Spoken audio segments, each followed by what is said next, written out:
Chapter 3. A Search. Now I'll continue my story. I lay there in the snow for a few moments, trying to understand what had just happened. My first thought was, where's the man gone? I looked along the street, and was just in time to see him turning right at the next corner. I got up immediately, brushed the snow off my clothes, and ran after him. He crossed the road and went into another street. When I got to the corner, I saw him going into a doorway. I walked quickly along the empty street and found it was the entrance to a wine cellar. It was under a block of flats, and you had to go down some steps to get in. It was one of those Budapest places where working men meet to drink, talk and smoke. I looked down the steps. There was the low noise of conversation and a smell of wine and cigarettes coming up to meet me. I stood in the snow for a moment, deciding what to do and looking around me. I had a strange feeling about going down into the wine cellar. I wasn't sure who I'd find there. I looked at my footprints, the dark marks my feet had made in the new snow. My footprints. But only my footprints. Where were his? I looked back along the street. There were only my footprints. My mind was running round and round in circles, trying to understand what was happening. I stepped down into the wine cellar.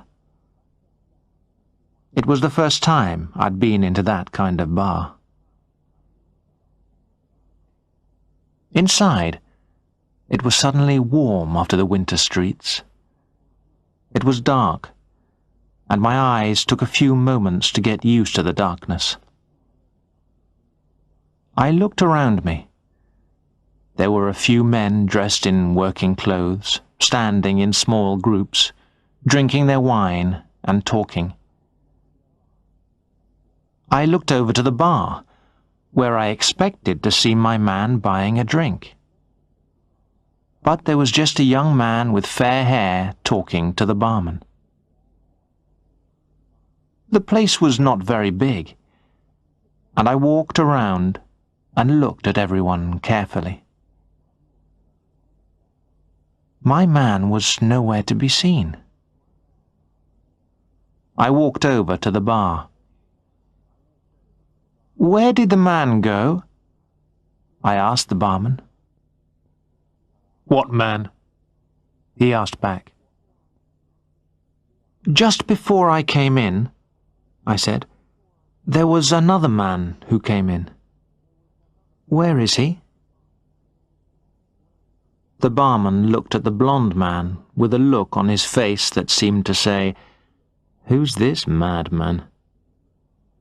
I realized that I sounded strange. "I'm sorry," I started again. "I'm looking for a friend. I thought he had just come here.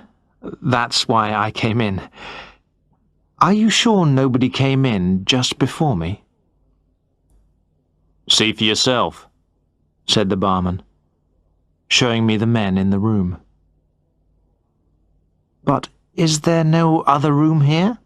I asked. "Only the toilet," said the barman, looking at the corner. I went over and opened the door. It was cold and dirty and empty. I didn't know what to do. I decided to stay and see what happened. "A glass of dry red wine, please," I said to the barman when I got back to the bar. He gave it to me. I paid, and then I moved over to an empty place. There were no chairs, so I stood up against a high, narrow table. A television was on in the corner of the room.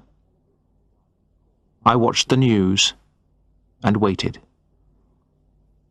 Andrea didn't know where I was. Nobody came in or went out. I drank another glass of wine. After an hour, I left.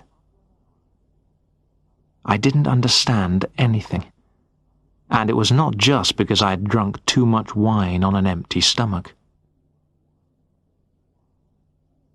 "You smell of wine and smoke," said Andrea, as I was standing by the front door, taking off my coat and boots. "What have you been doing?" "Oh, I just went for a drink with Peter," I said. "We argued at work today, and I wanted to talk about it, because there's an important meeting tomorrow." Don't think badly of me. I usually tell my wife the truth. It was just that, as I walked home, I had decided it would be better not to say anything about what had happened. When I thought about it, it all sounded so stupid. Someone ran out of a building and knocked me down into the snow. When he turned back to say sorry, I saw that he looked just like me. And then, when I followed him, he left no footprints. And he wasn't in the wine cellar I saw him go into. It really was all too stupid. So I told her the story about Peter, and kept the truth, if it was the truth, to myself. By now, I wasn't sure if I really had seen someone who looked the same as me. But when I went into the bathroom to wash before dinner, and I looked at my face in the mirror, I knew that I was right. It wasn't just someone who looked a bit like me. It was me that I'd seen. That night in bed, I couldn't sleep. I kept thinking about what had happened over and over again. Andrea knew something was not right. She moved across the bed and put her arm around me.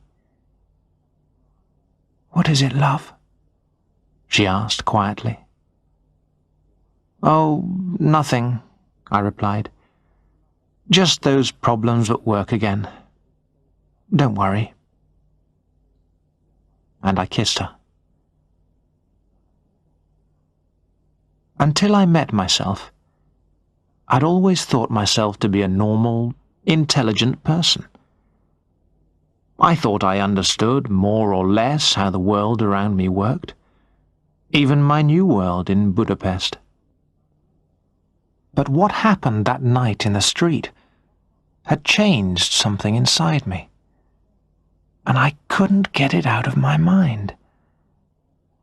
I kept seeing myself on the ground in that dark, snowy street, looking up at myself. I felt terribly afraid.